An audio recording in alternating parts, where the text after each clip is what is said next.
நடிகர் அஜித்குமார் கார் ரேஸில் தீவிரமாக ஈடுபட்டு வர்றாரு. வெளிநாட்டில் அங்கேயே போயிட்டு பல பேர் சந்திக்கிறாங்க.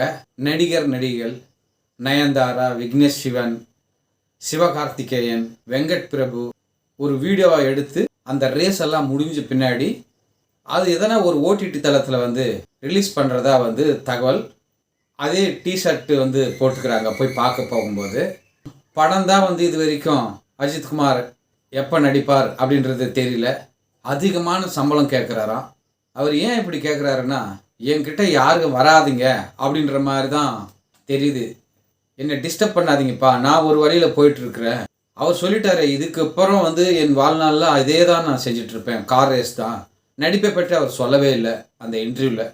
நடிகர் அஜித்குமார் பணம் அதிகமாக கேட்குறாருன்னா எந்த தயாரிப்பாளரும் வரப்போகிறதில்ல, அப்படியே தள்ளி போட்டுன்னே இருக்கலாம் அப்படின்ற மாதிரி தான் தெரியுது.